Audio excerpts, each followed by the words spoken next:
Hello everyone, কি অবস্থা, কেমন আছো সবাই? সবাই চলে আসলাম তোমাদের সাথে আরেকটি বেসিক বিল্ডিং ক্লাস নিয়ে, যেখানে আমরা আমাদের এইচএসসি শুরুর আগে নিজেদের যেই বিল্ডিং এর যে কি বলবো ফাউন্ডেশন একটু শক্ত করে নিচ্ছি, যেন বিল্ডিংটা ধাপা ধাপ তুলে ফেলতে পারি। তো তোমাদের কম বেশি অ্যাকাউন্টিং ক্লাস হচ্ছে, ফাইন্যান্সের হচ্ছে, যেগুলো সবচেয়ে টাফ থাকবে।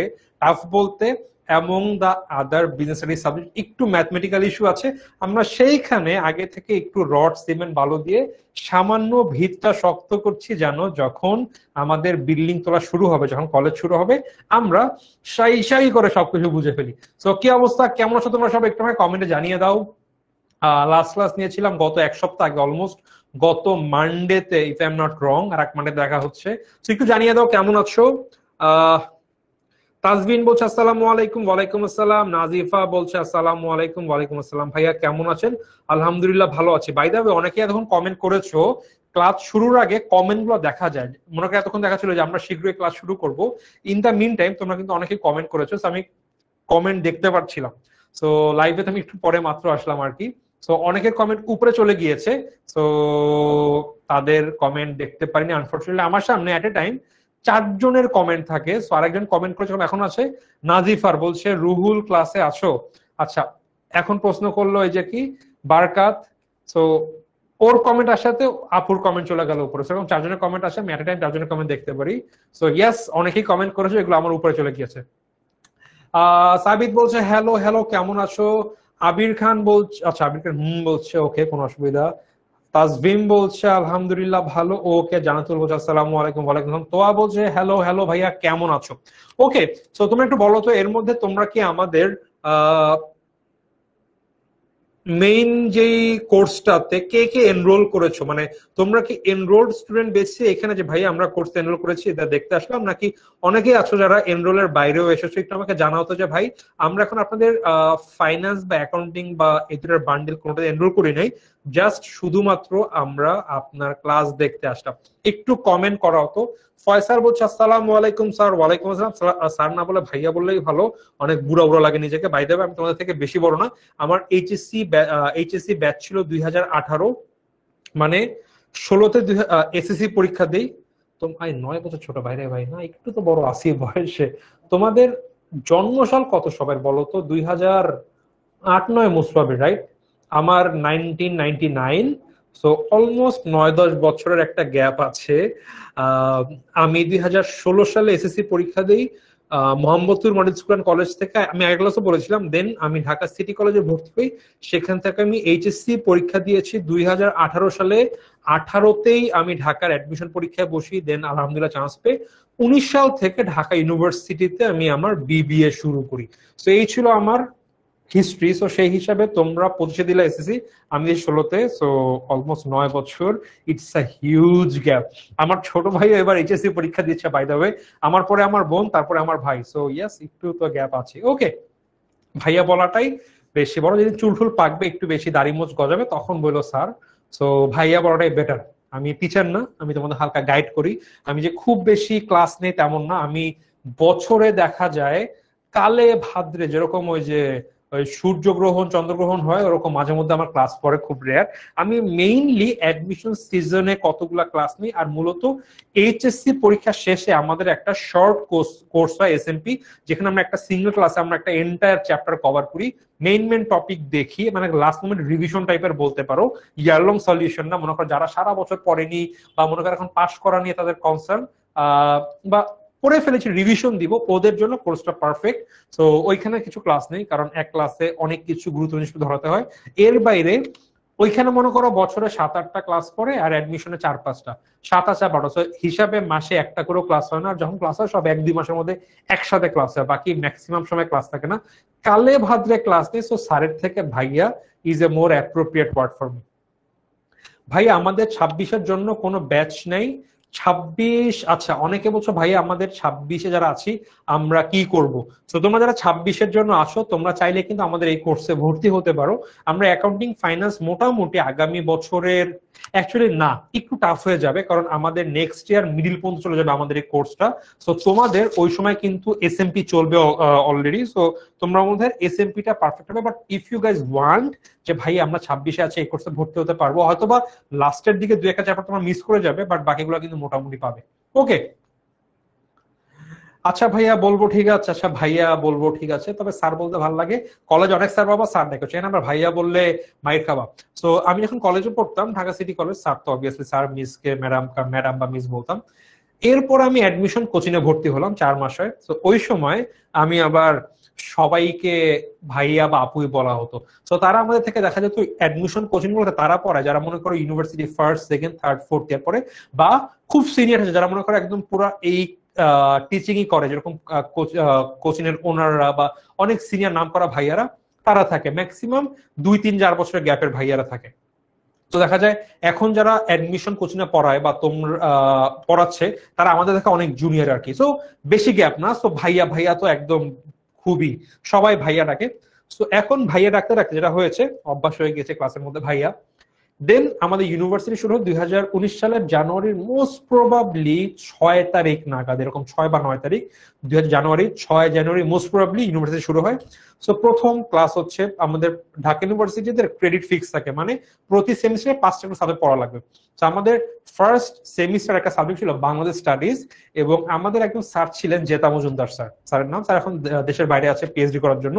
তো জেতা মজুমদার স্যার আমাদের ক্লাস নিচ্ছেন। এখন স্যার আবার বেশ ইয়াং, মানে খুব, মানে ইউনিভার্সিটিতে বিবিএমবিএ পাস করলেই, মনে করো আমি এমবিএ পাস করলাম, আমার রেজাল্ট অনেক ভালো, ডিপার্টমেন্টের টিচার লাগবে, আমি অ্যাপ্লাই করলে there is a high chance আমাকে নিয়ে নিবে যদি আমার রেজাল্ট ভালো থাকে এবং সকল ক্রাইটেরিয়া মিট করি।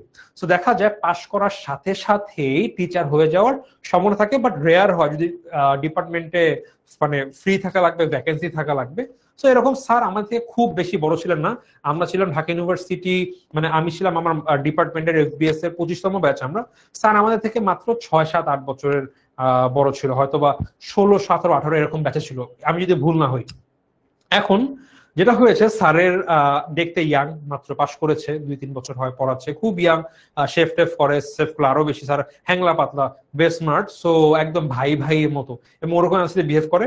বাট হ্যাঁ, একদম পুরা ক্যাজুয়াল, অনেক আছে না একদম বন্ধু থাকে, ওরকম না। স্যারের পার্সোনালিটি আছে, মানে স্যারের পার্সোনা আছে, টিচার ভাইব আছে, বাট স্যার দেখতে কথাবার্তা ভাইদের মতো।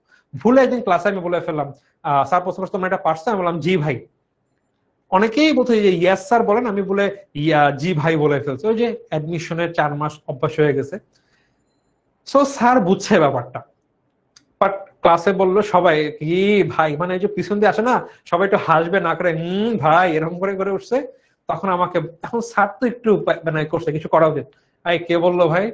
এবং স্যার সরি আমি ভুলে বলে ফেলছি, লোকের সামনে কে দাঁড়াও। So I was the first person যে আমাদের ইউনিভার্সিটির আমার সেকশন বা আমার ব্যাচে পানিশমেন্ট পেয়েছিলাম প্রথম 2-3টা ক্লাসের বা প্রথম সপ্তাহের মধ্যে।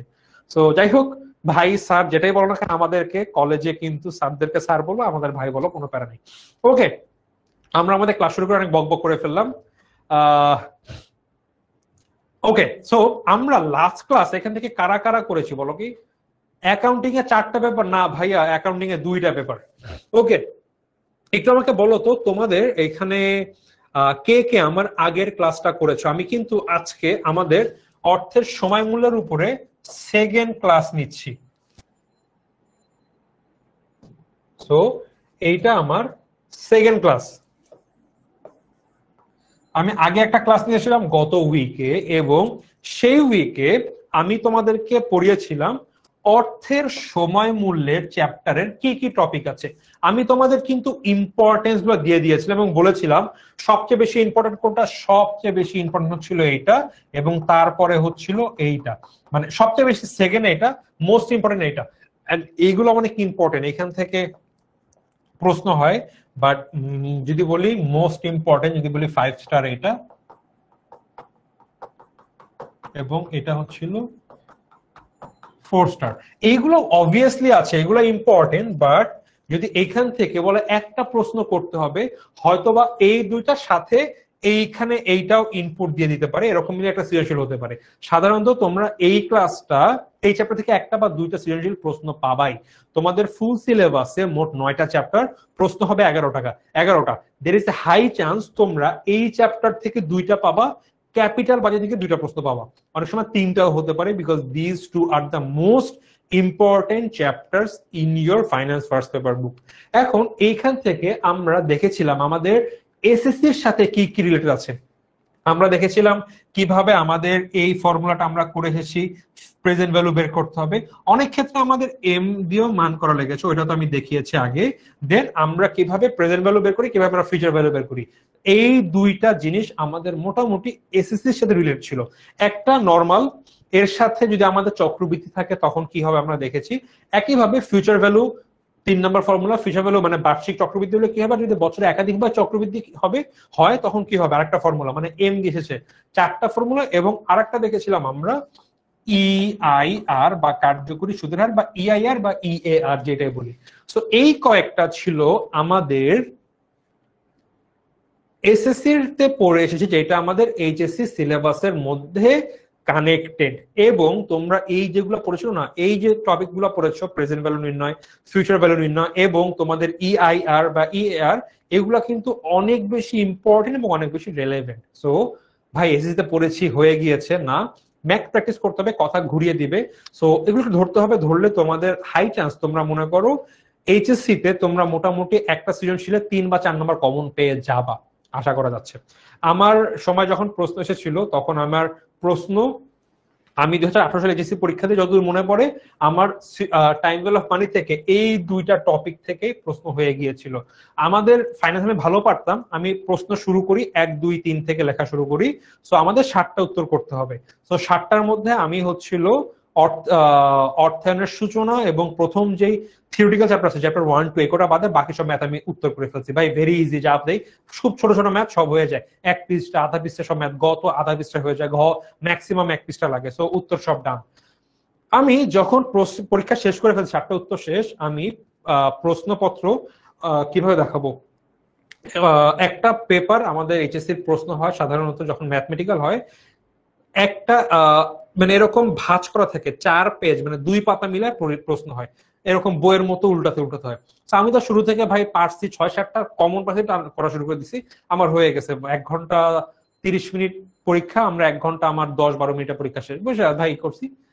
লাস্টে আমি পৃষ্ঠা উল্টায় দেখি 11, 10 এবং 11 নম্বর প্রশ্নে আমার টাইম ভ্যালু অফ মানির প্রশ্ন আসছে এবং ফর্মুলা ছিল আমার এসএসসির ফর্মুলা। সো এইখান থেকেও প্রশ্ন হয়ে থাকে। এখন এইচএসসি তে ভাই এগুলো থেকে হয়ে থাকে, বাট সবচেয়ে ইম্পর্টেন্ট কোনটা ভাই, সবচেয়ে ইম্পর্টেন্ট আমাদের বার্ষিক বৃত্তি। This is the most important topic of your finance, অর্থের সময় মূল্য বা time value of money chapter. এখন এইটা আমাদের ভালো মতন বুঝতে হবে ভাইয়া জিনিসটা কি। ভাইয়া কোর্সের মেইন ক্লাস কবে থেকে শুরু হবে? ভাইয়া কোর্সের মেইন ক্লাস আমরা ইনশাল্লাহ অক্টোবর থেকে শুরু করে দিব। কোর্সের ক্লাস সেপ্টেম্বর থেকে না, সেপ্টেম্বর থেকে তোমাদের বাংলা ইংলিশ আইসিটি হবে এবং একটু আগিয়ে রাখবো, আমরা এটা আগানো শুরু হবে, তোমরা একটু ইউজ টু হবা। দেখা যায় ফার্স্ট মাসেই কলেজের একটু ইনফ্রিকুয়েন্টলি ক্লাস হয়, একটু ধীরে সুস্থে আগায়, বাংলা ঠাংলা একটু আমাদের বুঝতে সময় লাগে, দেন ফ্লোতে আসতে একটু সময় লাগে 2-1 সপ্তাহ, দেন আমরা ইনশাল্লাহ অক্টোবর থেকে আমরা ফুল সুইংয়ে ক্লাস শুরু করে দিব। আচ্ছা, সো আমরা এখন তো এগুলা করলাম, গেল ভাইয়া কি করেছি আমি এখানে, দেখো এককালীন অর্থ প্রবাহ, আমরা এইগুলা অর্থ প্রবাহ বিভিন্ন রকম আমরা আগামীতে পড়বো। তোমাকে আমরা বোঝানোর জন্য আমি এখন তোমাদেরকে বলছি যে এককালীন অর্থ প্রবাহ কি, বা আমার একাধিক চক্রবৃদ্ধি বলে কি, বার্ষিক ভিত্তিক, এগুলা দেখো আমি যে ফর্মুলা গুলো করেছি। প্রেজেন্ট ভ্যালু কি হয় ভাই, আমি বর্তমানে ব্যাংকে 5,000 টাকা জমা রাখলাম, 5 বছর পরে ব্যাংক আমাকে টাকা দিবে, আমি একবারে টাকা রেখে দিলাম 5,000, ব্যাংক 5 বছর পরে সুদহার আমাকে 7,500 টাকা ফেরত দিল। একবারে টাকা দিলাম, একবারে নিয়ে নিলাম, মাত্র 1 টাইম, মাল্টিপল টাইম না কিন্তু। তারপরে আমি কি করলাম, ব্যাংক থেকে আমি ঋণ নিলাম। এখন ঋণ নিলাম কত, ধরে নাও আমি এখন ব্যাংক থেকে 50,000 টাকার ঋণ নিলাম। সো কত বছরের জন্য, 5 বছরের জন্য, এবং মনে করো এখানে 12% সুদ আছে, আমি ধরে নিচ্ছি 12% সুদে আমি 5 বছর পরে 90,000 টাকা ব্যাংকে ফেরত দিলাম। সো দেখো তো টাকা আমি একবার দিয়ে দিয়েছি, আবার একবারে নিচ্ছি, অর্থাৎ এখন একবার দিয়ে দিচ্ছি বা এখন একবার নিচ্ছি, এবং আগামীতে আমি একবার টাকা দিয়ে দিচ্ছি বা একবার দিচ্ছি। সো যেটাই হচ্ছে এন্টায়ার টাকার অ্যামাউন্টটা একবার দিচ্ছি একবার নিচ্ছি, একটা বারে পেমেন্ট করছি লামসাম অ্যামাউন্ট। তবে বিষয়টা কি সবসময় এরকম থাকবে?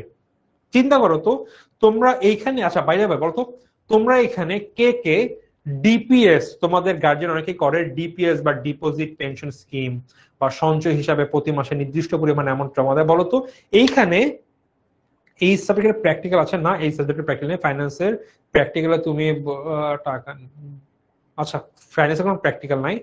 প্র্যাকটিক্যাল মেইনলি হয় কমার্স বা বিজনেস স্টাডিজ এর জন্য, আইসিটিতে, স্ট্যাটিস্টিক্সে, এই দুটো সাবজেক্টে। ইয়াস, আমার সময় দুটো আমি পেয়েছিলাম, স্ট্যাটিস্টিক্স এবং আইসিটি। আর এখন যদি অন্য কেউ এগ্রিকালচার নেয়, মোস্ট প্রবলি প্র্যাকটিক্যাল থাকে। দুই তিনটা সাবজেক্ট থাকে যেখানে আমরা প্র্যাকটিক্যাল দেখি। ওকে, সো বলো তো তোমরা কে কে ডিপিএস ওয়ার্ডের সাথে পরিচিত? অথবা অন্য একটা কথা বাদ দে ভাই, আমি ব্যাংক থেকে টাকা লোন নিলাম, লোন নিয়ে আমি সেই টাকাটা প্রতি মাসে মাসে ব্যাংকে ফেরত দিব। আমি টাকা জমাচ্ছি, প্রতি মাসে মাসে ব্যাংকে টাকা দিয়ে ব্যাংক আমাকে একবারে ফেরত দিবে। আমি আমার বড় ভাই থেকে মোট 20,000 টাকা ধার নিচ্ছি যে ভাই এসএসসি পরীক্ষা শেষ, আমি আমার খালাতো ভাই বোনরা যাচ্ছে খালার সাথে, আমিও যাব, একটু ঘুরতে যাব নেপালে, আমাকে টাকা দাও না 20,000। বলে ঠিক আছে দিলাম, তুই আমাকে ফেরত দিবি কিভাবে? ভাই আমি তোমাকে প্রতি মাসে 1,000 টাকা করে ফেরত দিয়ে দিব। এই যে প্রতি মাসে বা প্রতি সময় অন্তর অন্তর টাকা দেওয়া হয়, এইটা কি তুমি এই সকল ফর্মুলায় ফেলতে পারবা? বলতো ভাই দেব, আমার একটা আজান হচ্ছে, আমি একটু ব্রেক নিচ্ছি। তোমরা একটু মধ্যে বলো ডিপিএস নিয়ে কার কার কি আইডিয়া আছে। আজানটা শেষ হয়ে যাবে উইদিন 1 মিনিট, আমি আবার ব্যাক করব। কেম ইশতিয়াক বলছে আমার আছে, তারপরে আফরা খান বলছে স্যার চিনি, ওকে। তারপর উপরে একজন বলছিল মাত্র যে স্যার আমারও আছে, কারণ নামটা দেখলাম না, উপরে চলে গিয়েছে মাত্র।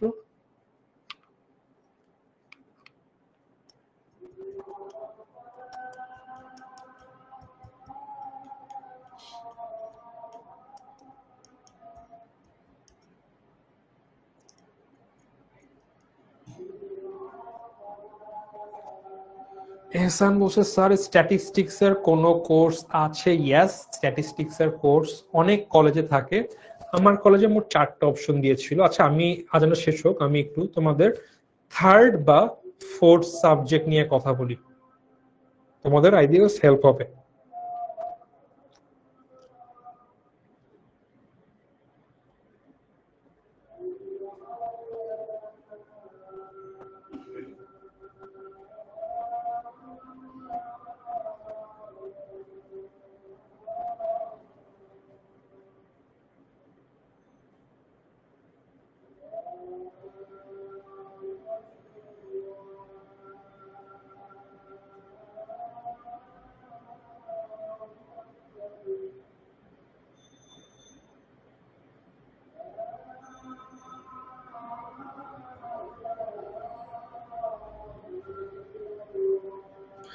হুজাইফা বলছে স্যার ডিপিএস মান্থলি একটা অ্যামাউন্টে টাকা জমা রাখা হয় লং টার্মের জন্য। এক্স্যাক্টলি, ওকে আজান শেষ। ওকে, সো অনেকেই বলছো ভাইয়া আমার আমার নামে ডিপিএস আছে, আমার বাবার ডিপিএস আছে, আমার মায়ের ডিপিএস আছে। একজন বললো ভাইয়া আমার বাবা ইসলামী ব্যাংকে জব করে। সো তোমরা কম বেশি ডিপিএস এর সাথে রিলেটেড। সো এই ম্যাচ যে ডিপিএস এর জন্যই করা হয় না, বাট কনসেপ্টটা সিমিলার, যে আমরা একটু একটু করে টাকা জমাই, একবারে দিন শেষে আমরা একটা বড় অ্যামাউন্ট নিয়ে আসি, অথবা আমরা একটা বড় অ্যামাউন্ট নেই, দেন ওই টাকাটা আমরা একটু একটু একটু করে শোধ করি। তো এইভাবে কিন্তু আমাদের একাধিকবার একটু একটু অ্যামাউন্টে শোধ করার ব্যাপার থাকে, যেখানে আমাদের ইন্টারেস্ট দিতে হয় অনেক কিছু। তো আমরা এতদিন ফাইন্যান্সের ম্যাথ করেছি, যেখানে আমরা কিন্তু একবারে টাকা জমা দিয়ে একবার টাকা নিলে আমরা জানতাম কিভাবে করতে হয়, বাট এই যে একটু একটু একটু একটু করে করতে হয়, এটা নিয়ে আমাদের আইডিয়া ছিল না। আমরা আজকে যে ম্যাথটা করব, এই ম্যাথটা করলে আমরা আমাদের ওই ডিপিএস এর যে কার্হিনী ফর্মুলা সব বের করে ফেলতে পারবো। আচ্ছা, সো এটা যাওয়ার আগে আমি একটু আমাদের থার্ড বা ফোর্থ সাবজেক্ট নিয়ে কথা বলি। ওকে, সো তোমাদের মোটামুটি কলেজ আবেদন শুরু হয়ে যাবে আগামী 2-3 দিনের মধ্যে থেকে। এরপরে তোমরা গিয়ে দেখবা তোমাদের কলেজ তুমি যে তোমার কলেজে ভর্তি হবা, দেন তোমাদের ভর্তি হওয়ার পরে তোমাদের কলেজ তোমাদের অপশন দিবে তুমি কোনটাকে থার্ড সাবজেক্ট এবং কোনটাকে ফোর্থ সাবজেক্ট হিসেবে নিতে চাও। তোমরা ফোর্থ সাবজেক্টের সাথে অনেক রিলেটেড, বাট থার্ড সাবজেক্ট নিয়ে কিন্তু অনেকের আইডিয়া নাই। তো যেটা হয়, তোমাকে অপশন দেয় তোমার ম্যান্ডেটরি কি কি। বাংলার 2টা, আমি হিসাব করি বাংলার 2টা, ইংলিশের 2টা, আইসিটি একটা, অ্যাকাউন্টিং এর 2টা, ম্যানেজমেন্টের 2টা, মোট কয়টা হলো? মোট 9টা তোমাকে ওরা দিবে। ভাই তোমার পড়া লাগবেই, তুমি যেটা হোক না কেন বিজনেস স্টাডিজের শিক্ষার্থী হিসাবে তোমাকে এই 9টা সাবজেক্ট পড়া লাগবে। এরপরে কলেজ টু কলেজ তোমাকে 2টা, 3টা, 4টা অপশন, অনেক কলেজে অপশন দেয় না, বলে তোমার এটাই পড়া লাগবে। সো কলেজ তোমাকে অপশন দিয়ে বলে যে ভাই তুমি একটা থার্ড সাবজেক্ট নাও। সো 9টা তো ম্যান্ডেটরি, তুমি যেটাকে থার্ড সাবজেক্ট হিসেবে চুজ করবা ওইটা তোমার ম্যান্ডেটরি হয়ে যাবে। সো আরো 2টা এবং একটা ফোর্থ সাবজেক্ট থাকবে, 2টা, মোট 13টা সাবজেক্ট তোমাদের পড়া লাগতেছে ইন টোটাল। সো এইভাবে তোমরা তোমাদের থার্ড এবং ফোর্থ চুজ করবা। এখন ম্যাক্সিমাম ভালো কলেজে 2টা সাবজেক্ট বাধ্যতামূলক ভাবে থাকেই, একটা হচ্ছিল ফাইন্যান্স, অ্যাকচুয়ালি মার্কেটিং। সো এই 2টা তোমার মোটামুটি কম বেশি সব কলেজেই থাকবে। কেন থাকবে? বিকজ ফাইন্যান্স বা মার্কেটিং কিন্তু বিজনেস স্টাডিজ সাথে খুব কোর রিলেটেড। এই 2টা একদম বিজনেস স্টাডিজেরই সাবজেক্ট। এর বাইরে আরো অনেক জায়গায় অনেক রকম অপশন থাকে, যেরকম ভালো ভালো কলেজে দেন থাকে হচ্ছিল ইকোনমিক্স, দেন থাকে হচ্ছিল স্ট্যাটিস্টিক্স, এইসব থাকে। অনেক জায়গায় এগ্রিকালচারও দেয়। সো আমাদের ভালো কলেজগুলো কেন ফাইন্যান্স বা অ্যাকাউন্টিং পড়ায়, রিজন হচ্ছিল তোমরা যখন ইউনিভার্সিটিতে উঠো, ঢাকা ইউনিভার্সিটি, ঢাকা ইউনিভার্সিটির মেজর ডিপার্টমেন্ট কি কি? Accounting, AIS, accounting information system, finance department, marketing department, management department, তারপর banking department, tourism and hospitality management department, then organisational leadership, then human resource, then MIS. এরকম তোমরা অনেকগুলো ডিপার্টমেন্ট পাবা। দেখবা মেজর যে ডিপার্টমেন্টগুলো কি কি? Accounting, finance, marketing, management. So finance এবং marketing is a very core subject of business studies. So ভালো কলেজে তোমার তো এগুলো থাকবে। এবং বড় বড় যে বিশ্ববিদ্যালয়গুলো আছে, ঢাকা ইউনিভার্সিটি ভর্তি পরীক্ষা বাংলা, ইংলিশ, অ্যাকাউন্টিং, ম্যানেজমেন্ট প্রশ্নের উত্তর করতে হয় অবশ্যই। সাথে অপশনাল থাকে কি, তুমি আইদার 4টা বাদে আরো একটা সাবজেক্ট উত্তর করতে হবে, আইদার ফাইন্যান্স বা মার্কেটিং। এরকম দেশের অনেক ইউনিভার্সিটি যেখানে তোমাকে ভর্তি পরীক্ষায় বাংলা, ইংলিশ, অ্যাকাউন্টিং, ম্যানেজমেন্ট বাদে তোমার আইদার অ্যাকাউন্টিং বা আইদার তোমার ফাইন্যান্স বা মার্কেটিং তোমার উত্তর করতে হয়। সো বড় কলেজগুলো স্টুডেন্টদেরকে এগুলা কিন্তু পড়ায়, ভালো ভালো কলেজগুলো, এবং ম্যাক্সিমাম কলেজে পড়ায় এই জিনিসগুলো। এন্ড যারা ওয়াইজ স্টুডেন্ট তারা এই 2টা থেকে আইদার একটা তো চুজ করে, অনেকে 2টাই করে। এখন আমি আমার হিস্ট্রি বলি। আমার কলেজে ছিল 4টা অপশন দিয়েছিল, accounting, finance, marketing, statistics, economics.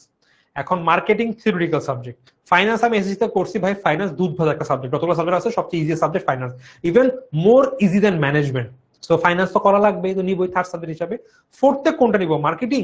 তখন আমি চিন্তা করলাম ভাই পরীক্ষায় ম্যাথ করে নাম্বার তোলা ইজি, ম্যাথ বোঝা ইজি, থিওরি লিখতে লিখতে মেজাজ খারাপ হয়, নাম্বার দেয় না, ফালতু একটা জিনিস ভাই। একটু যেহেতু লেখাপড়া করব ভালো মতন করি, যে লেখাপড়ায় আমি জানি যে ভাই আমি সৃজনশীল উত্তর করছি, মানে 7-এর 7 দিতে আমাকে বাধ্য, আমি ওইভাবে প্রশ্ন পড়তাম। আমি স্ট্যাটিস্টিক্স নেওয়ার জন্য, স্ট্যাটিস্টিক্স সব ম্যাথ আমার মনে আছে। আমি স্ট্যাটিস্টিক্সে ফার্স্ট পেপারে পেয়েছিলাম 100-99, সেকেন্ড পেপারে পেয়েছিলাম 100-91। সো 99-91 মিলে 200-190 পেয়েছিলাম। ভেরি ইজি সাবজেক্ট, ইজি মানে পড়েছি, প্র্যাকটিস করেছি, আমার হয়ে গিয়েছে।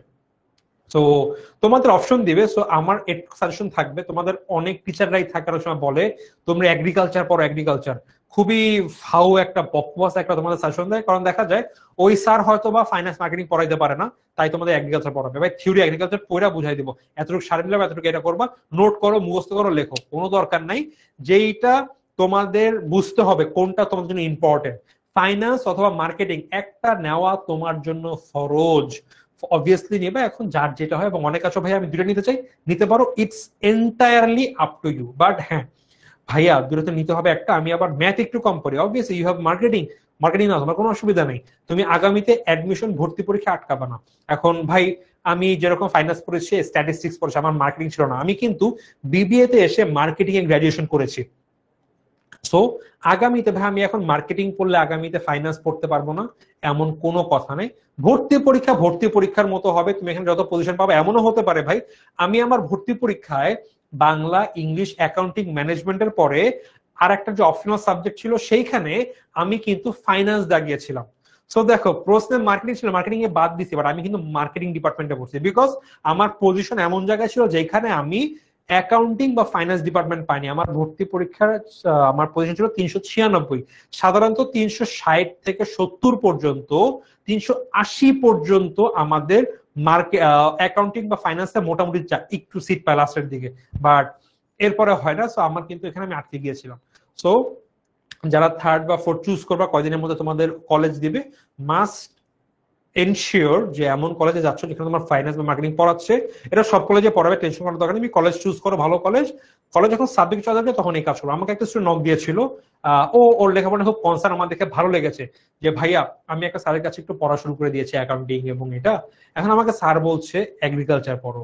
আমি জানি না কোন সেন্সে বলেছে, বাট খুবই বকওয়াস একটা সাজেশন দিয়েছে। কারণ agriculture is a very tough subject ভাই। তুমি বাংলা পড়বা, অনেক কিছু মাথায় রাখার জায়গা আছে, ইংলিশে প্র্যাকটিসের জায়গা আছে, আইসিটি আছে, এইসব করে আবার এগ্রিকালচারে কত জৈব সার দেবো, কত গরুর গোবর দেবো, কি দিব, এরকম ফাউ জায়গায় মাথা খাটাতে লাভ নেই। এমন হয় না ভাই আমি গ্রামে থাকি, আমার ইচ্ছা আছে আগামীতে আমি এগ্রিকালচার নিয়ে কাজ করবো, দেন ইটস কমপ্লিটলি ওকে।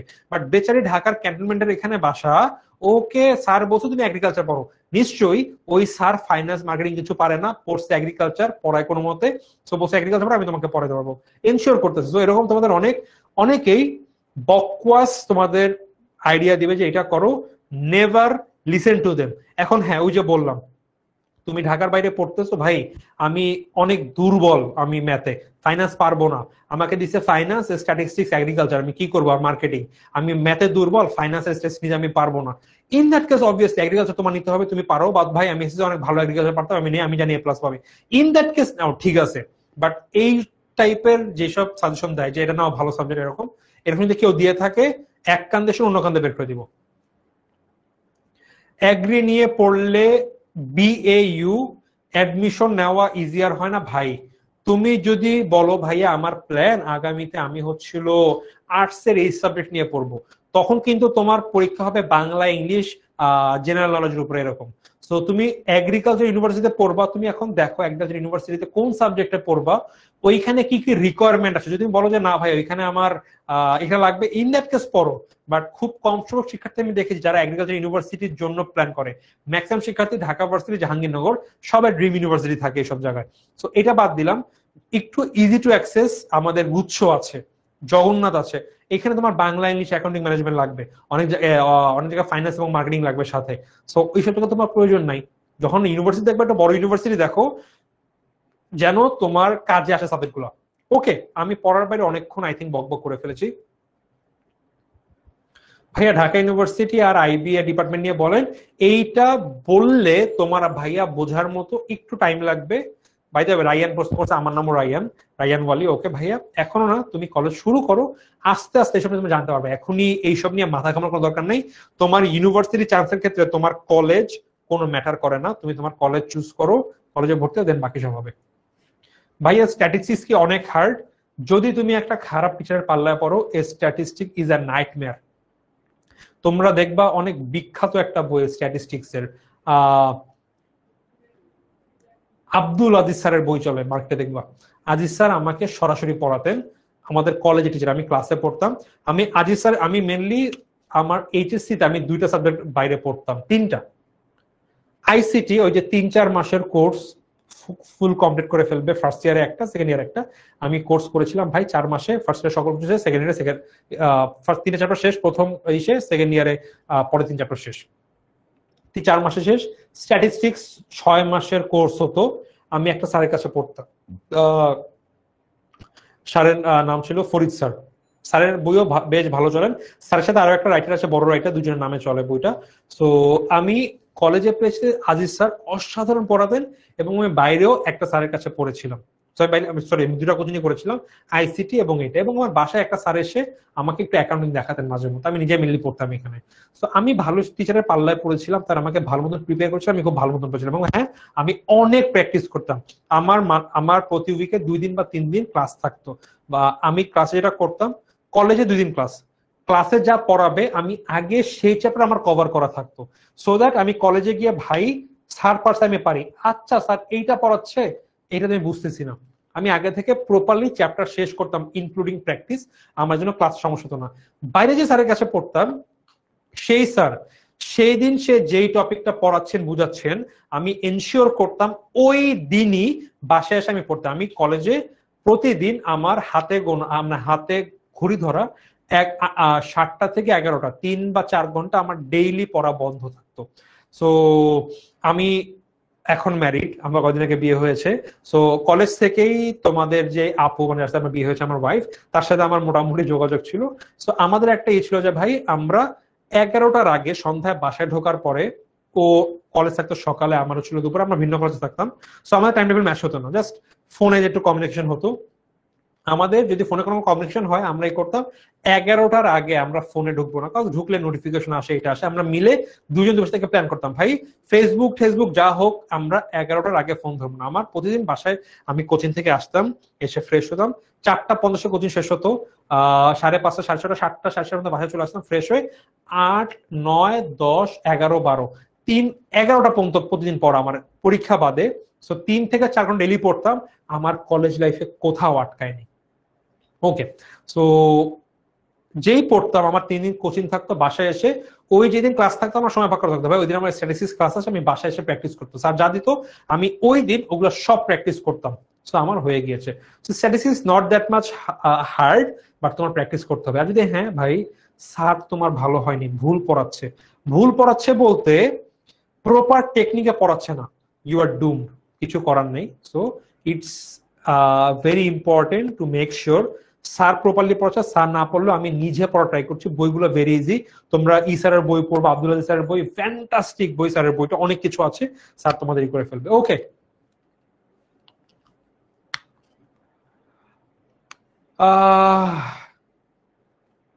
আচ্ছা, সো আমি সাবজেক্ট অনেক কথা বললাম, এরপরে আমরা ভাই আমি যে কলেজে ভর্তি হবো সেখানে সাবজেক্ট নাই, মেক শিওর সেখানে তোমার মার্কেটিং সাবজেক্টটা আছে, আদারওয়াইজ তুমি এমন কলেজে অপশন দাও যেখানে তোমার এই অপশনগুলো আছে। ভাইয়া ফাইন্যান্স আর মার্কেটিং এর মধ্যে কোনটা ফোর্থ সাবজেক্ট নেব? যেটা তুমি ভালো পারো সেটা থার্ড হবে, যেটা কম ভালো পারো ওটা ফোর্থ সাবজেক্ট। ওকে, একজন ভাইয়া আমি সায়েন্স এসএসসি লেভেলে সায়েন্স ছিলাম, একদম মাথায় ঘামানোর কোনো দরকার নেই, তুমি ইজিলি সবকিছু কভার করে যাবা, back to study. Okay, so আমরা দেখছিলাম একবারে টাকা গেলে কি হয়। ওকে, তবে বিষয়টা তো মিশ্র হতে পারে, কি ভাই, একাধিক অর্থ প্রবাহ হতে পারে। কিভাবে হবে দেখো, আমি প্রথম বছর শেষে 10,000 টাকা দিলাম, দ্বিতীয় বছর 10,000, তৃতীয় বছর 10,000, চতুর্থ 10,000, পঞ্চম 10,000। এরপর আমি বললাম ভাই প্রতি বছর শেষে আমি তোমাকে 10,000 টাকা দিব, আমাকে একবারে টাকা দিবা। হইতে পারে ডিপিএস, আমি 5 বছর প্রতি বছর 10,000 টাকা করে জমায় 5 বছর শেষে একবারে সুদ আসল টাকা নিয়ে নিলাম, হইতে পারে। এরপরে কি করবা? এই যে একাধিকবার হচ্ছে এটাকে বলা হয় বার্ষিক বৃত্তি বা অ্যানুইটি। কি হয়? একাধিক অর্থ প্রবাহ একাধিকবার হয়েছে, একের অধিক, 2 3 4 5 বা আনলিমিটেড, নির্দিষ্ট সময়সীমা থাকবে। ভাই এটা একটু আমি, নির্দিষ্ট সময়সীমা থাকবে বলতে একাধিক অর্থ প্রবাহ, নির্দিষ্ট সময়সীমা, 1 বছর বা 2 বছর বা 5 10 15 20 25 30 বলা থাকবে অত বছরের জন্য। সো নির্দিষ্ট সময়সীমা থাকবে। অর্থ প্রবাহের পরিমাণ সমান, দেখো প্রত্যেক বছর অ্যামাউন্ট সেম, 10 10 10 10 10।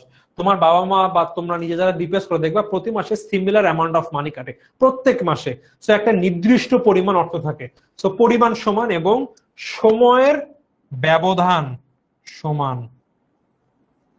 কি হচ্ছে দেখো, প্রত্যেক বছরের মাঝখানে 1 বছর, দেখো 1 থেকে 2, 1 বছর 1 থেকে 2, দেখবা তোমাদের যদি ডিপিএস শুরু হয়, মনে করো মাসিক ডিপিএস প্রতি মাসে কাটবে জানুয়ারির 5 তারিখে, পরেরটা এক্স্যাক্টলি ফেব্রুয়ারির 5 তারিখে কাটবে, তারপরটা মার্চের 5 তারিখ।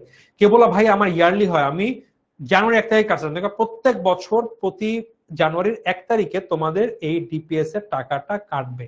এইভাবে এই ক্রাইটেরিয়া গুলো ফলো করলে সেটাকে আমরা অ্যানুইটি বলি। তো ভাইয়া এইখানে কি এমন হইতে পারে না যে বছরের মাঝখানে ব্যবধান সমান না ভিন্ন হইতে পারে? ভাই এখানে কি হইতে পারে না 10-10, 20-30-10 হইতে পারে। সো এইসব কিন্তু হইতে পারে, এবং সেগুলো হইলেও কি ম্যাথ হয়, কোন ফর্মুলা ইউজ হবে, আমরা সেগুলো শিখবো এই চ্যাপ্টারে। ভেরি ইজি, একদম মাথা ঘামানো লাগবে না, আমাদের নর্মাল ফিউচার বা প্রেজেন্ট ভ্যালুর ফর্মুলাতে আমরা ম্যাথ শিখে ফেলবো, কিচ্ছু লাগবে না। সো এইটা আমরা আজকে করবো না, আমরা আগে মেইন কনসেপ্টটা নিই। ওকে, সো এখন এই যে অ্যানুইটি, এখন আমাকে বলতে পারে দুইটা রকম হইতে পারে ভাই। মনে করো আমাকে একটা বললো, এইখানে এই যে এখন যেটা বলবো, আমাদের ম্যাক্সিমাম স্টুডেন্টরা এইখানেই এসে ভুল করে আটকে যায়।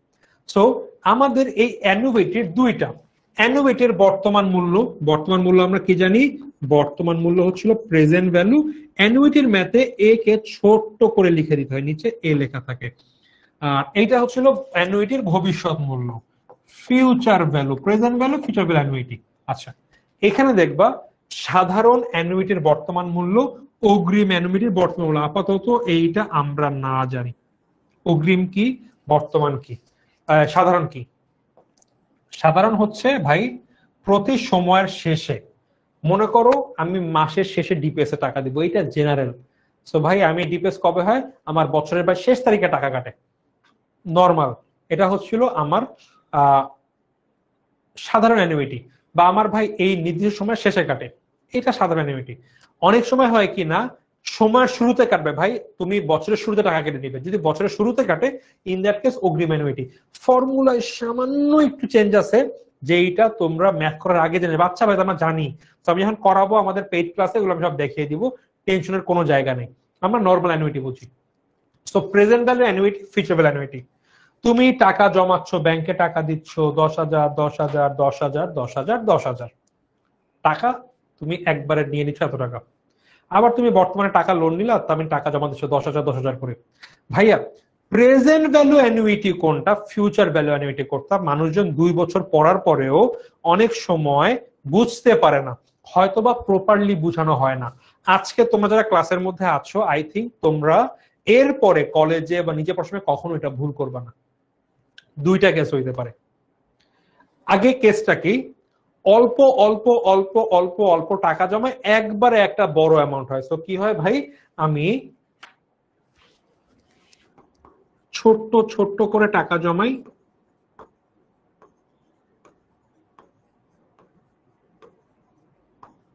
করে একবারে বড় একটা টাকার জন্য। সো আমি এই কটা থেকে আমার ইভেনচুয়ালি এইটা হয়। এখন দুইভাবে হইতে পারে, ভাই আমি ব্যাংকের থেকে আজকে আমি টাকা লোন নিলাম 10 কোটি টাকা, আগামী 20 বছর আমি ব্যাংকে প্রতি মাসে এত লক্ষ টাকা করে করে করে করে জমা দিব। টাকাটা আমি লোন কবে নিলাম, আজকে নিলাম, আজকের ডেটে ব্যাংক থেকে লোন নিয়ে আমার সামনে 10 কোটি টাকা আছে আমার সামনে রাখা, আমি এটাতে ব্যবসা করবো এবং ব্যাংকে আমি প্রতি মাসে এত লক্ষ টাকা করে করে করে করে জমা দিব বর্তমানে। আর একটা হইতে পারে এই যে বড় টাকাটা আমি আজকে এখানে আছে। আবার হইতে পারে ভাই আমি টাকা জমাচ্ছি একটু একটু একটু একটু একটু করে, আমি অল্প অল্প অল্প অল্প করে জমাবো, 50 বছর তোমাদের ডিপিএস করে যাবে, আমরা টাকা একটু একটু করে জমাচ্ছি, জমায় একবারে আমরা বড় একটা টাকা নিয়ে নেবো সুদ আসল সহ। সো এইটাও কিন্তু হয়, দুই ক্ষেত্রে একটু একটু টাকা দেবো জমা নিয়ে জমায়, এটা আমরা বড় অ্যামাউন্টটাই করি। এখন যদি ঋণ নেই, টাকাটা আজকে, প্রেজেন্ট ভ্যালু অ্যানুইটির ফর্মুলা, আমি একটু একটু জমিয়ে টাকাটা আমি ভবিষ্যতে নিয়ে একবারে নিব, ভবিষ্যতে বড় অ্যামাউন্টটা একবারে নিচ্ছি জমিয়ে জমিয়ে জমিয়ে জমিয়ে। সো ভবিষ্যতে যে বড় অ্যামাউন্ট পাচ্ছি ফিউচার ভ্যালু অ্যানুইটি। আমার যে বড় অ্যামাউন্টটা সেটাকে আমি আজকে পাচ্ছি নাকি ভবিষ্যতে পাবো, এই বড় অ্যামাউন্টটা যদি আজকে পাই, ভাই আমি বন্ধু থেকে লোন নিলাম, ওকে আমি ফেরত দেবো একটু একটু করে, আজকে পাইছি প্রেজেন্ট ভ্যালু অ্যানুইটি। ভাই আমি টাকা একটু একটু জমাচ্ছি, আমি 10 বছর পর একটা গাড়ি কিনবো, গাড়ি কিনতে আমার 10 লক্ষ টাকা লাগবে, আমি এখন প্রতি মাসে এত হাজার টাকা করে জমাচ্ছি আমি। সো একটু একটু টাকা জমিয়ে আগামীতে ভবিষ্যতে বড় অ্যামাউন্টটা পাবো, future value annuity. Very simple, just একটু চিন্তা করো, জীবনে ভুল হবে না। জাস্ট যেটুক বললাম যদি তোমরা বুঝতে পারো, তোমরা কখনো লাইফে কনফিউজড হবে না যে ভাই এটা কি প্রেজেন্ট ভ্যালু অ্যানুইটি নাকি ফিউচার ভ্যালু অ্যানুইটি। গেল, এইবার আমরা একটা ফর্মুলা দেখবো সবার আগে। আসো,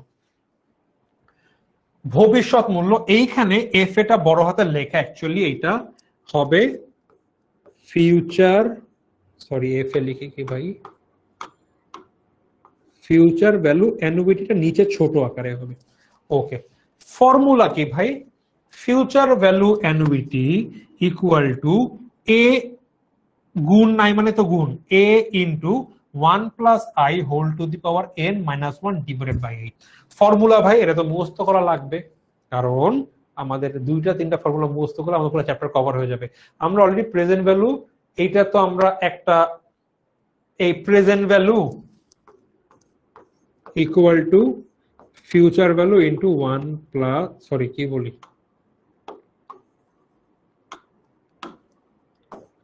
future value divide by 1 plus I whole to the power n করি। আবার এইটাকে এই পাশে যদি নিয়ে আসি, যে এই যে present value into 1 plus i ডাস ডানে বামে করব equal to future value. So আমি এই প্রেজেন্ট ভ্যালু ফর্মুলা দিয়ে কিন্তু ফিউচার ভ্যালু বের করতে পারি, আর এম বসাইলে কিন্তু আরো ফর্মুলা হয়ে যায়।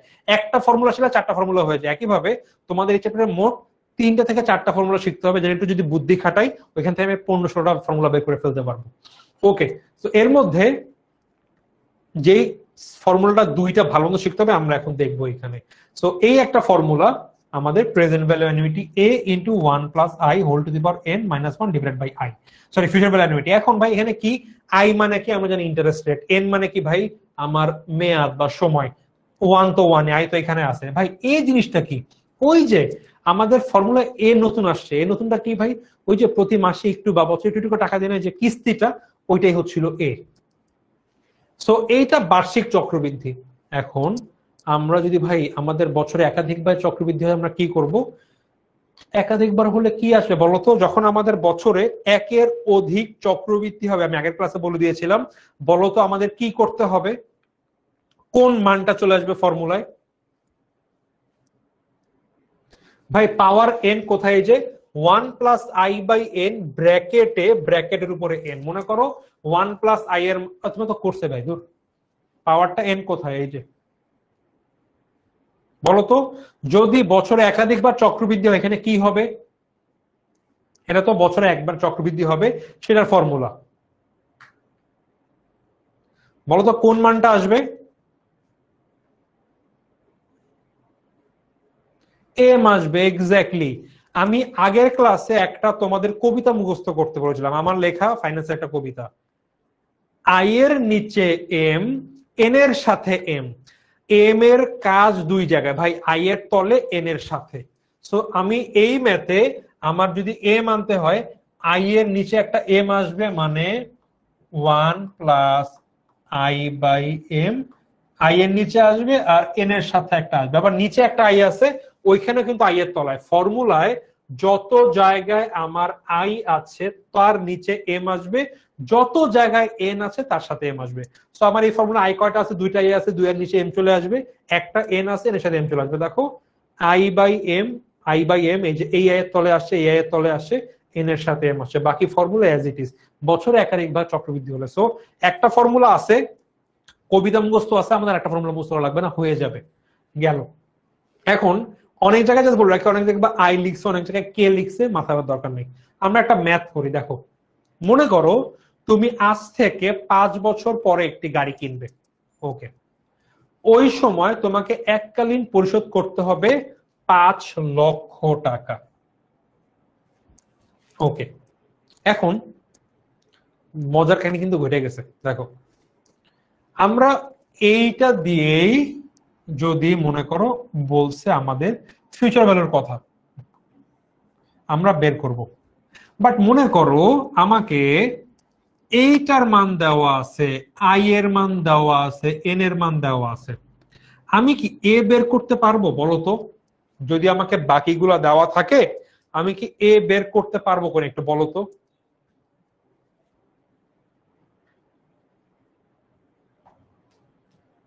ভাইয়া লজিক তো আসছেন না, কমার্সেও অপশন দেয়, আমি শিওর না ভাইয়া, বলতো যদি আমি বাকি সব মান পাই, আমি কি এর মান বের করতে পারবো?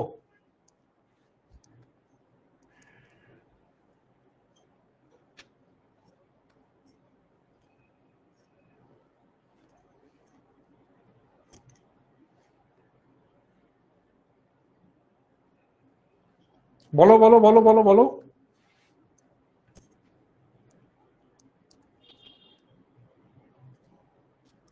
এক্স্যাক্টলি, আমরা কিন্তু পারবো। কিভাবে পারবো?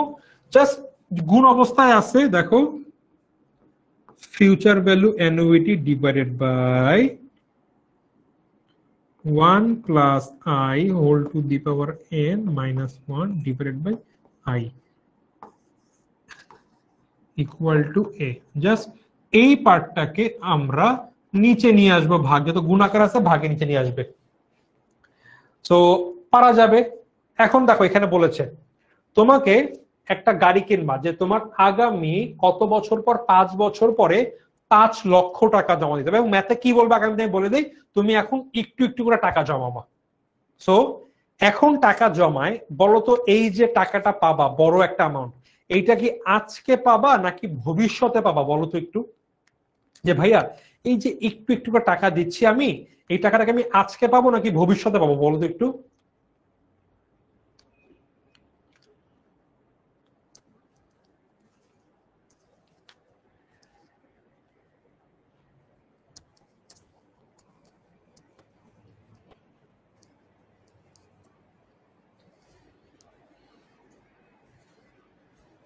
তোমরা একটু গাইস কাইন্ডলি একটু আমরা কলেজের ডিসকাশন বন্ধ করি, আমি একটু ইসে আছি। বলো তো এই যে টাকাটা আমরা জমাবো, এই যে বড় টাকাটা, এটা কি আজকে পাবো নাকি ভবিষ্যতে পাবো? এই যে আমার 5 লক্ষ টাকা লাগবে, বলো তো একটু।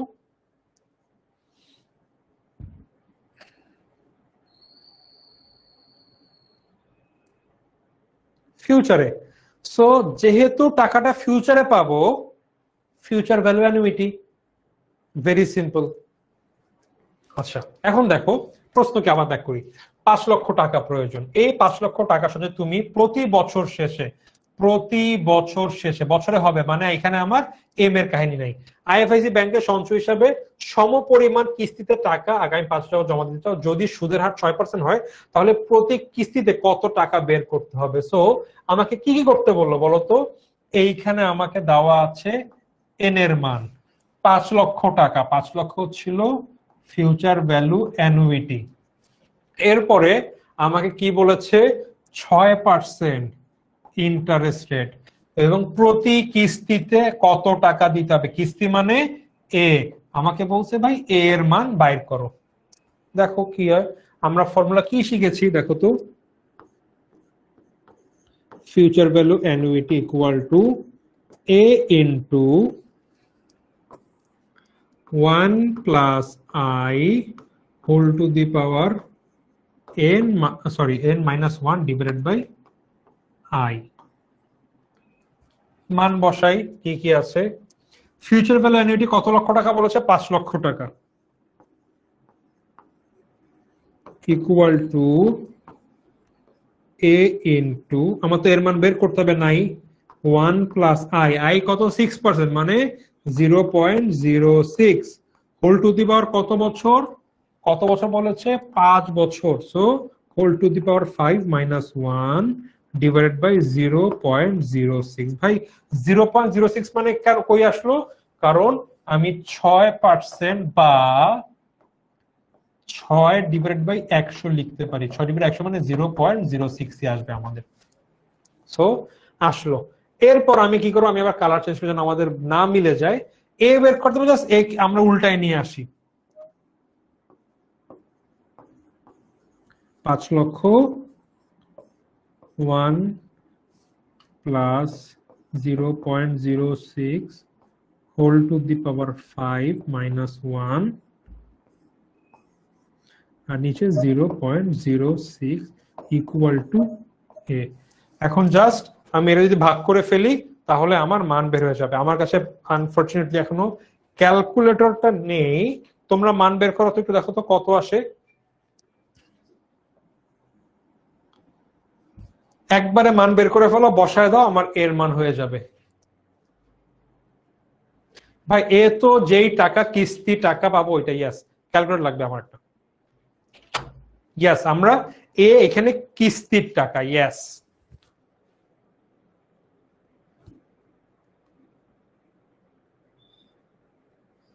আচ্ছা আমি মনে এখানে লেখাটা দেখা যাচ্ছে না বা কেটে যেতে পারে, আমি একটু সাইডে লিখে দিই। সো কি হচ্ছিল আমি লিখে দিই, এ ইকুয়াল টু আমার 5 লক্ষ উপরে 1 plus 0.06 whole to the power 5 minus 1 0.06। মান বের করো কত আসে। আচ্ছা সামিরা বলছে 88,699, দেখে আমি বের করি তো।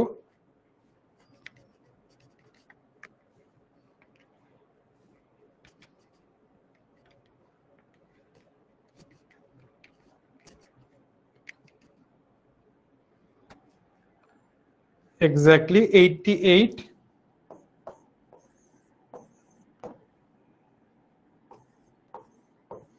698 বা 699 বের হয়ে গেল। সো তুমি যদি এখন প্রতি মাসে কি বলেছে প্রতি বছর শেষে 88,698 টাকা করে দাও, ইন দ্যাট কেস কি হবে ভাই, তুমি 5 বছর পরে 5 লক্ষ টাকা পাওয়া। এখন বলো তোমাকে যদি কেউ বলে এই বাবা আমরা একটু ডিপিএস করতেছি দেখো ঠিক আছে কিনা, বের করতে পারবা কিনা একটু আমাকে বলো তো ভাই, কোনো কি সমস্যা হবে, কোনো কি মুশকিল আছে বলো তো, পারবা নাকি বলো তো একটু ভাই। ফর্মুলা আমাদের প্র্যাকটিস করা লাগবে অবভিয়াসলি, আর বলো তো পারবা কি পারবা না।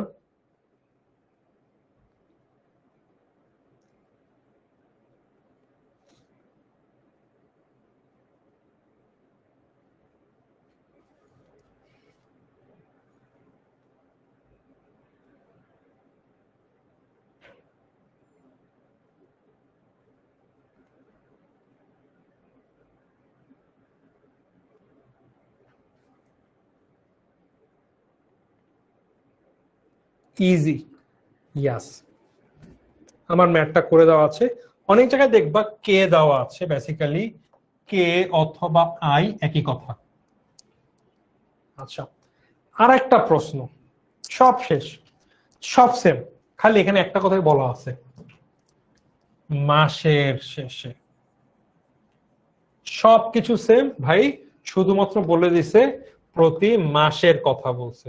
সো আমরা ফর্মুলা জানি কি ভাই, আমরা প্রেজেন্ট ভ্যালু অ্যানুইটির ফর্মুলা আমরা লিখি, future value annuity equal to A into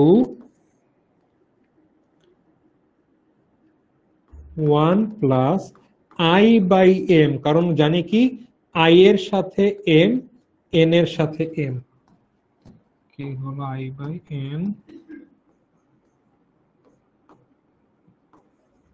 এখানে I divided by M.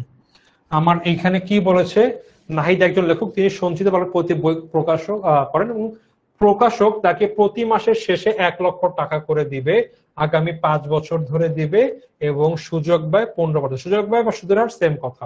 So আমাকে এইবার এর মান দিয়ে দিয়েছে, বলছে তার নগদ প্রবাহের 5 বছর পরের মূল্য কত, মানে ভাই ও বই লিখে দিবে। প্রকাশক বলছে ভাই তোমাকে আমি প্রতি মাসের শেষে 1 লক্ষ টাকা করে দিব আগামী 5 বছর। তাহলে ও চিন্তা করছে ভাই আমি আগামী 5 বছর ধরে 1 লক্ষ টাকা পাবো, তাহলে 5 বছর শেষে ওইটা মূল্য কত হবে, বলছে 5 বছর পরের মূল্য কত। বলতে পারতো ওই টাকাটার আজকের মূল্য কত, আজকে হইলে প্রেজেন্ট ভ্যালু অ্যানুইটি, তো আমরা এটা পরে শিখবো। এটা বলছে 5 বছর পরের মূল্য কত, ফিউচার ভ্যালু অ্যানুইটি। আমরা মান বসাই দিই, মান কি হবে ভাই, এর মান কত করে আছে 1 লক্ষ টাকা,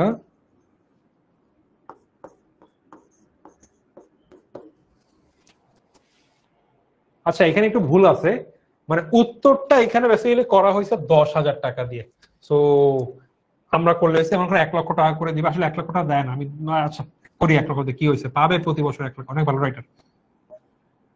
1 প্লাস আই কত করে 15%, 0.15, এম এর মান করো প্রতি মাসে, প্রতি মাস মানে m equal to 12, so i এর মান কত? i এর মান 5 ইন্টু 12 মাইনাস 1, নিচে 0.15 ডিভাইডেড বাই 12। সো আমি যেটা উত্তর করব আমার উত্তরটা বের হয়ে যাবে। কই ক্যালকুলেটর, চলে আসুন।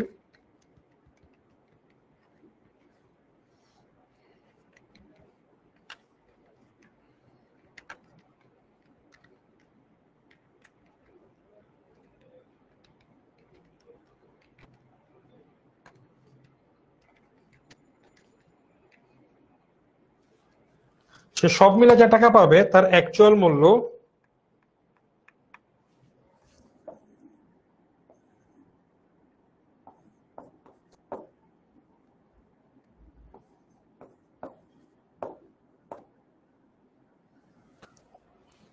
88,57,450 টাকা সে বইয়ের মূল্য হিসেবে পাবে।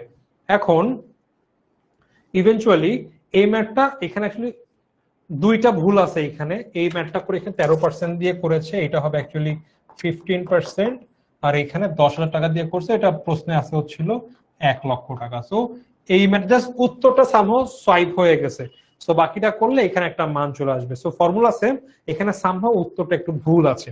সো বলো তোমাদের এই যে ফিউচার ভ্যালু অ্যানুইটি, এইটা নিয়ে কারো কি কোন রকম কনসার্ন আছে? অবভিয়াসলি ভাই প্র্যাকটিস করা লাগবে, বাট বুঝতে কি পেরেছো কাহিনী কোথায় হচ্ছে?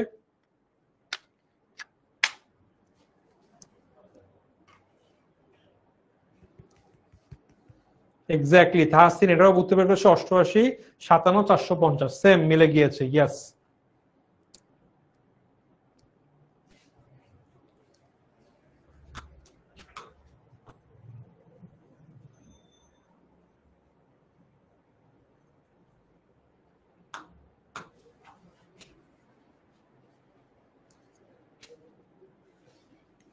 আচ্ছা, কাজী রাফসান ভালো একটা প্রশ্ন করেছে, ভাইয়া সরাসরি মান বের করতে হবে নাকি ভেঙে ভেঙে করতে হবে? সো এসএসসি তে আমরা ভেঙে ভেঙে করি, কিন্তু কলেজে আমরা একটু ম্যাচিউর হয়েছি, সো যদি ফর্মুলা বসায় আমরা করি এরকম করে সরাসরি উত্তর লিখে দেই, আমাদের নাম্বার কাটবে না। আমি সবসময় একবারে উত্তর লিখেছি, সো আমার একবারে উত্তর লিখলে আমাদের মান বের হয়ে যাবে, কোনোটাই কোনো ঝামেলা না। বাট হ্যাঁ, অনেক জায়গায় স্যাররা বলে তোমরা অ্যাটলিস্ট এইটা একবার, এটার উত্তর দেখাও, একবার ভেঙে দেখাও, তো তোমরা এক স্টেপ বাড়ায় করতে পারো। বাট আমি আমার কলেজ লাইফে কখনো আমি ভেঙে করে নেই, মান বসা সরাসরি উত্তর করেছি। কারণ ভাই মান বের করতে গেলে আরো একাধিকবার দশমিক দাও দাও দাও দাও দাও, ইভেন আমি দশমিকও সাধারণত অ্যাভয়েড করতাম, দশমিক দিলেও দশমিক পরে ম্যাক্সিমাম 2 ঘরের বেশি না। সো এইভাবে ম্যাথ করতে আমার কখনো আলহামদুলিল্লাহ আল্লাহর মতো এখন নাম্বার কাটে। আমি সব মিলাই এইচএসসি তে আমি মনে হয় finance first paper second paper মিলিয়ে অ্যারাউন্ড 184 বা 176 কিছু একটা পেয়েছিলাম। সেকেন্ড পেপারে মার্কস একটু কম এসেছিল, এ প্লাস পেয়েছিলাম, বাট 80 ঘরে। বাট ফাইন্যান্স ফার্স্ট পেপারে তো ভাই এমসিকিউ 30টা দাগাইলে 31টা হয়ে যেত, খুব ইজি ছিল। দু একটা জাস্ট থিওরিটিক্যাল জন্য সমস্যা হইতো, ওইখানে আলহামদুলিল্লাহ কত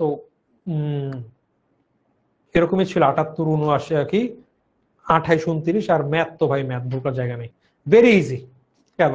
সো আমরা ফিউচার ভ্যালু অ্যানুইটি কি বুঝে গেলাম, সেম ভাবে প্রেজেন্ট ভ্যালু অ্যানুইটি তো হইতে পারে, তাই না? প্রেজেন্ট ভ্যালু অ্যানুইটি ফর্মুলা একটু ডিফারেন্ট। এই হচ্ছিল আরেকটা formula that we have to learn, যে ভাই প্রেজেন্ট ভ্যালু অ্যানুইটি কি।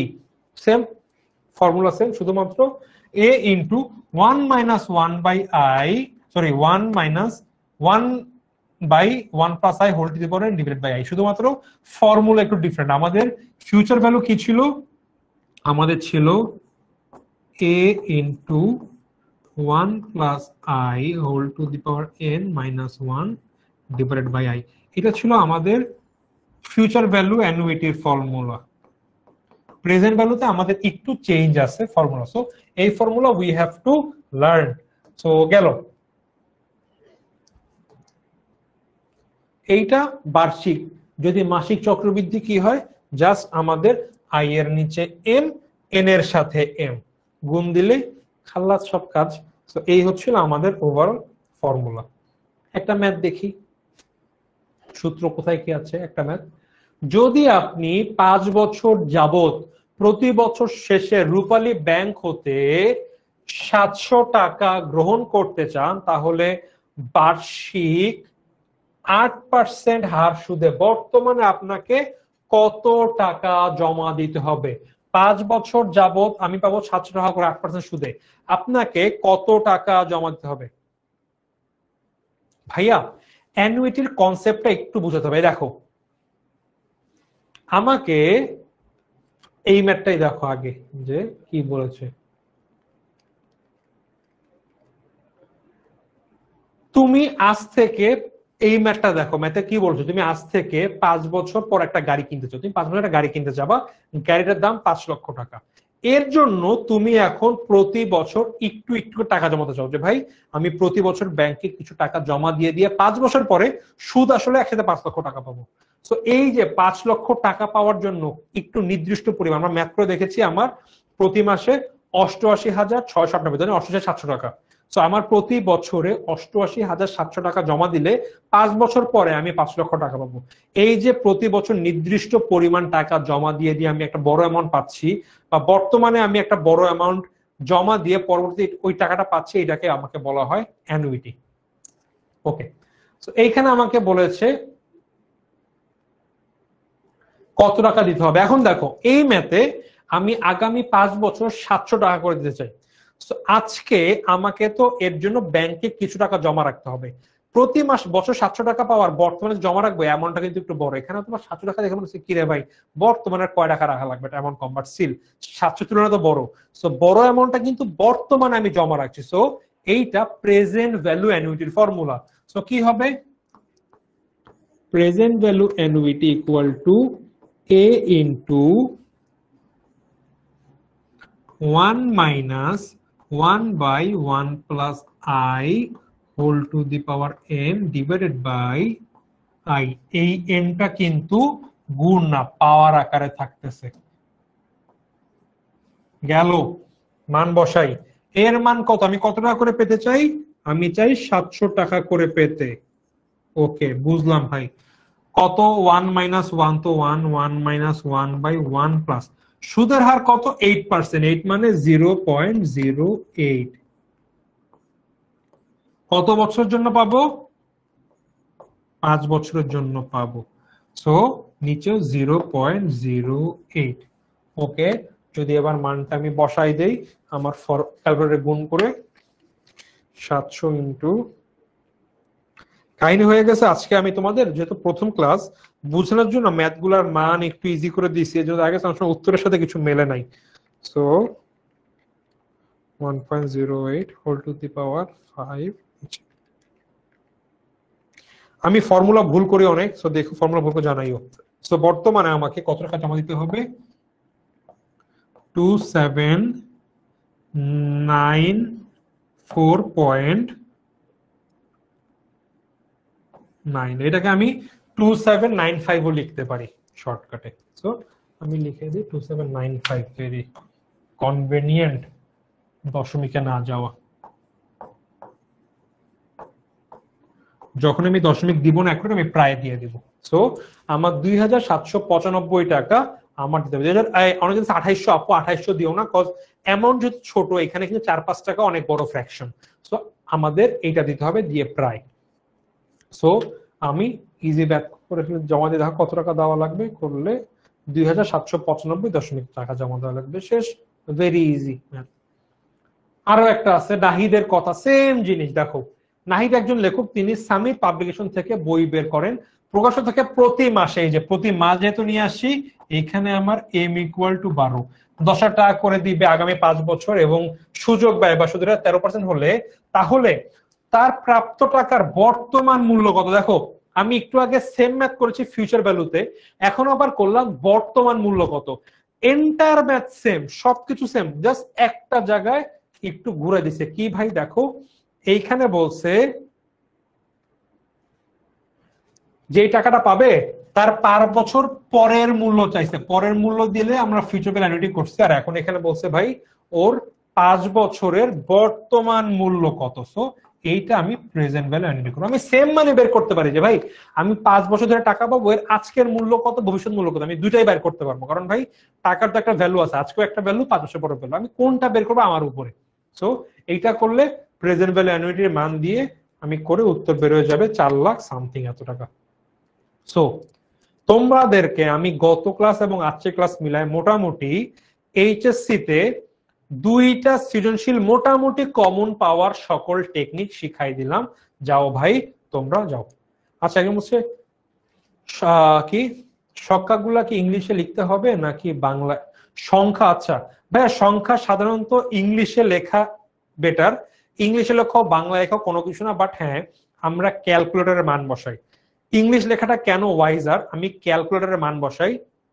আমি মনে করো লিখলাম হচ্ছিল 2750 টাকা, বাংলায় 2750, ইংলিশে 27 লিখতে গিয়ে 2950 লিখে ফেললাম, কনফিউজ হতে পারে। বেটার ইংলিশ, আমি সব ইংলিশে লিখলে আমার মান বের করতে এবং দেখতেও বেশি ইজিয়ার।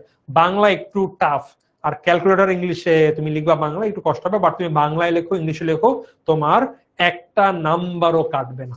বাট ইংলিশে লিখলে সংখ্যা লেখা ইজিয়ার, জায়গা কম লাগে এটা। তো এই ছিল আমাদের ভাই এজের ব্যাপার না ভাই, এসএসসি পরীক্ষা দিছো, কলেজে ভর্তি হবা, ইউ হ্যাভ আ গ্যাপ, একটু এনজয় করো, এত এজেবল করার দরকার নাই। যা পড়া দিয়েছে এগুলো তাকে বই থাকে এগুলো করো, অত বেশি প্র্যাকটিস আমি দিব না, নিজেরা করো। কারণ এখানে আমরা এজেবল চেক হবে বা হবে না, আমরা পেইড ব্যাচে করবো। তো এইখানে যদি এজেবল চেক হবে না তাই দিয়ে লাভ নেই, তোমরা নিজেরা চাইলে করতে পারো, নিজে আগে রাখতে পারো, কোনো অসুবিধা নেই।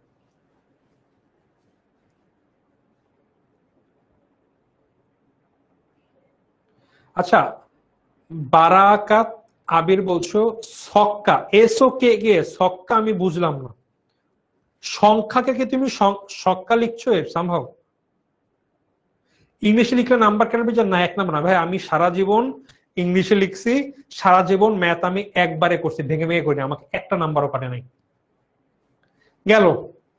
সো আমরা আমাদের মোটামুটি ম্যাথ গুরুত্বপূর্ণ ম্যাথ করলাম। আমরা এখন 4-5টা ফর্মুলা এমসিকিউ দেখবো, দেখে আমরা আমাদের আজকের এই কাজ শেষ করবো। মোটামুটি আমাদের ফাইন্যান্সের অর্থের সময় মূল্যের যে বেসিক বিল্ডিং দুটা ক্লাস কভার হয়ে যাবে। তোমাদের আমি মোটামুটি মোটা দাগে এই চ্যাপ্টারের মেজর কিছু পার্ট করিয়ে দিচ্ছি। তোমরা অ্যারাউন্ড মানে যা শিখে ফেলেছো এইটা তোমার চ্যাপ্টারের 50% ডান, বাট যা শিখেছো এইটাকে বেস ধরলে তোমার অ্যারাউন্ড 80-90% ডান হয়ে গেছে। কারণ ভাই তুমি এতক্ষণ অ্যানুইটির মানে সাধারণ অ্যানুইটি করছো, তুমি অগ্রিম অ্যানুইটি করবো। অগ্রিম অ্যানুইটি ভেরি ইজি, জাস্ট প্রতিটা ফর্মুলার পাশে ব্র্যাকেটে 1+i/m বা 1+i গুণ করতে হয়, ভেরি ইজি। সব শিখাই দিব, একটা টেকনিক আছে, ফর্মুলা মুখস্থ ছাড়া কিভাবে বুঝবা তোমাদের আমি দেখাই দেবো। তো এগুলো আমি দেখে আমি করে দেবো আর কি।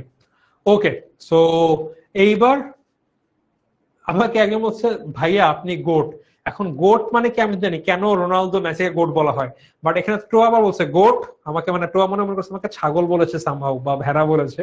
সো জান্নাতুল মুনিবা তুমি একটু টোয়াকে বুঝাই দাও গোট মানে কি, যদি আমি গোট না আমার থেকে, আমি যে স্যারদের কাছে পড়ছি সব স্যারদের যদি পড়ো, আমি অনেক ভালো স্যার আছে। আমি তোমরা একটা বই দেখবা বাজারে FM শহীদুল্লাহ স্যার আছে, আমি শহীদুল্লাহ স্যারের ক্লাস করেছি, দেন আরো অনেক ভালো স্যারের ক্লাস করেছি আমি। আমার সিটি কলেজ হওয়ার সুবাদে সিটি কলেজের অনেক টিচারের বই সারা বাংলাদেশ জুড়ে চলে, কমার্সের, তাদের ক্লাস করেছি। ওদের যদি ক্লাস একবার করো তখন বললাম ভাই আপনার তো আসলেই ওই গোট না, আপনি আসলে ছাগল গোট, কারণ স্যাররা তো সেই পড়ায়। আমি চেষ্টা করি ভালো পড়ানোর, স্যাররা অনেক ভালো পড়ান। সো ইয়াস, ওই সব হচ্ছিল গোট টিচার। ওকে, কিছু ম্যাথ এখানে ছিল, আমি দু একটা এমসিকিউ দেখবো যে অসীম সময়ের জন্য সমান নগদ প্রবাহ প্রাপ্তি বা প্রদানকে কি বলে? অসীম সময়, আমি দেখো এইখানে যে পড়িয়েছিলাম না এই যে এই জিনিসগুলা,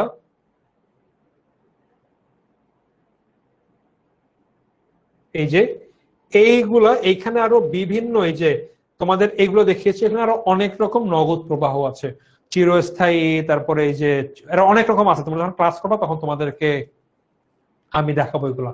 সো যখন আমাদের অসীম সময়ের জন্য হয় তখন সেটাকে আমরা বলি চিরস্থায়ী। যে ভাই অনেক জায়গায় এরকম হয়, এই ম্যাথ আমরা করব যে ভাই ব্যাংকে আমি টাকা দিলে আমি লাইফ টাইম টাকা পাইতেই চাই, পাই যায়, শেষ হবে না, আজীবন চলবে, আমি যতদিন মরবো না ততদিন টাকা চলতে থাকবে, এরকম সিস্টেম আছে অনেক ব্যাংকে, সেগুলোকে বলে চিরস্থায়ী বৃত্তি। আচ্ছা, বৃত্তি সময়ের শুরুতে হলে, অর্থাৎ এই যে টাকা দিবে মাসের শুরুতে বা সময়ের শুরুতে নাকি শেষে, যদি সময়ের শুরুতে হয় সেটাকে আমরা অলওয়েজ বলি অগ্রিম বার্ষিক বৃত্তি।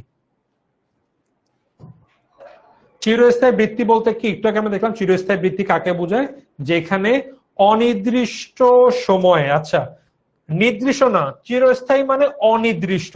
একটা এমসিকিউ করা একটা ভালো সিস্টেম, যখন কনফিউজ এরকম বড় বড় হয়। দেখো চিরস্থায়ী বৃত্তি কাকে বলে? চিরস্থায়ী মানে চলতেই থাকবে, কোনো শেষ নাই। সো নির্দিষ্ট নির্দিষ্ট বলছে মানে এই দুইটা তো হবে না, বা দুইটা অপশন। অনির্দিষ্ট অনির্দিষ্ট ঠিক আছে। সমহারে কৃস্তি প্রদান, অসমহারে কৃস্তি প্রদান, অসমহারে হবে না, মানে এটাও না, ভুল, রাইট হবে বি। আমরা এইভাবে যখন এই টাইপের একটু কনফিউজিং এমসিকিউ করবো, আমরা একটা একটা করে কেটে কেটে করতে পারবো। Right answer B. যে বৃত্তিতে মেয়াদ উল্লেখ থাকে না, এগুলো সবই কিন্তু দেখো বোর্ডে আসা কোশ্চেন, তাকে বলা হয় চিরস্থায়ী বৃত্তি, চলতেই থাকবে। আমরা চিরস্থায়ী বৃত্তির ম্যাথ করব, ছোট্ট একটা ম্যাথ একদম, মানে জাস্ট মানে ফর্মুলা এরকমই, যে কি আমাদের এ ডিভাইডেড বাই আই, এটা হচ্ছিল আমাদের ফর্মুলা, আর কিচ্ছু না। আমরা করে ফেলবো এগুলা। আচ্ছা, নগদ প্রবাহ বছরের শেষে ঘটলে কি হয়? শুরুতে ঘটলে অগ্রিম, শেষে ঘটলে সাধারণ।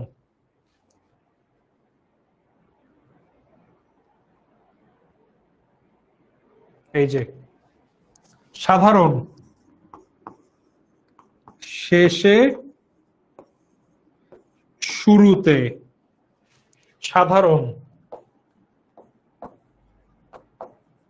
সময়ের শেষে হলে সাধারণ, সময়ের শুরুতে হলে অগ্রিম। এটা নিয়েই খালি ভাই এমসিকিউ এইগুলাই হয় ঘুরে ফিরে। দেখো শেষে ঘটলে সাধারণ বলা হয়।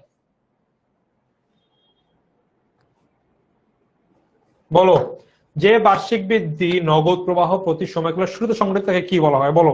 আজকে অনেক রকম এমসিকিউ আছে, বাট যেগুলো পড়ালাম সেখান থেকে আমি তোমাদের প্রশ্ন করলাম।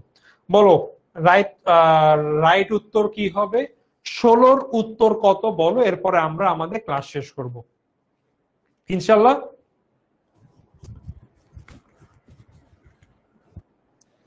বলো তো উত্তরটা কি হবে?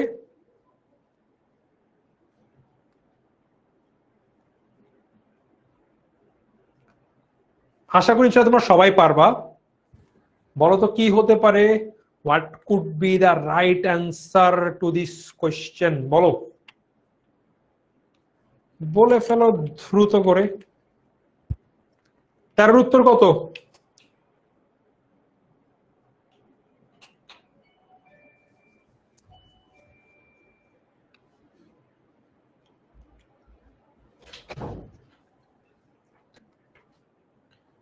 আমাদের লাস্ট এমসিকিউ, এটা হলে কিন্তু ক্লাস শেষ করব। দেখো কি বলেছে, বার্ষিক বৃত্তি সময়কালের শুরুতে, শুরুতে মানেই কিন্তু অগ্রিম। তো কোথায় আছে? বকেয়া না, সাধারণ না, প্রান্তীয় না, অগ্রিম। এ অ্যান্সার, ম্যাক্সিমাম এ দিয়েছো। সো এরই মাধ্যমে আমাদের ফাইন্যান্সের অর্থের সময় মূল্যের যে chapter, one of the most important chapter তোমাদের ফাইন্যান্স ফার্স্ট পেপারের মোট 20 চ্যাপ্টারের মধ্যে দুইটা সবচেয়ে গুরুত্বপূর্ণ, তার মধ্যে একটা হচ্ছিল অর্থের সময় মূল্য। দুইটা ক্লাসে তোমাদের অনেক কিছু ক্লিয়ার করে ফেলেছে। আমাদের পেইড ব্যাচে এখানে আরো অনেক ব্রেকডাউন আছে। আমরা এভাবে একটু একটু একটু একটু করে কিন্তু আগাবো, এবং যাতে তোমাদের কোথাও কোনো রকম অসুবিধা না হয় ইনশাল্লাহ খুব ইজিলি কভার করে ফেলবো। আশা করি তোমরা ক্লাসটা করেছো, ভালো লেগেছে। তোমরা একটা কাজ করো, আমাদের যে এইচএসসি তোমাদের star student 27 HSC 27 star students গ্রুপটা আছে, সেইখানে আছে একটা ক্লাসের একটা স্ক্রিনশট নিয়ে একটু পোস্ট করো তো ক্লাসটা কেমন লাগলো, এবং তোমরা অর্থের সময় মূল্যের দুইটা ক্লাস করে তোমাদের ওভারঅল আউটপুট কেমন। তোমরা এখন এই যে মেজর একটা টপিক শেষ করে ফেললা, তোমরা কি এইখান থেকে প্রশ্ন আসলে আটকাবে কিনা? হ্যাঁ, প্র্যাকটিস চাইলে করতে পারো, বাট হ্যাঁ এখন জীবন জীবন যাওয়া লাগবে না, কলেজ শুরু হলে এমনি সব চলে যাবে।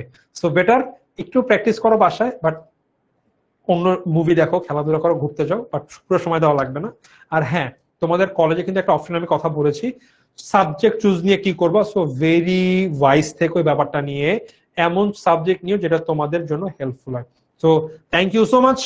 দেখা হবে আমাদের পরে আরো 1-2 সপ্তাহ পরে, নেক্সট মান্থে কিন্তু আবার আমাদের ক্যাপিটাল বাজেটিং নিয়ে আর একটা গুরুত্বপূর্ণ চ্যাপ্টার নিয়ে বেসিক বিল্ডিং হবে। সেখানে দুইটা হবে যে এসএসসির সাথে কি কি রিলেভেন্ট ছিল এবং এইচএসসি তে আমরা কি কি শিখবো ইনশাল্লাহ, সেখানেও তোমাদের সবকিছু আমি ইজি করে দেবো।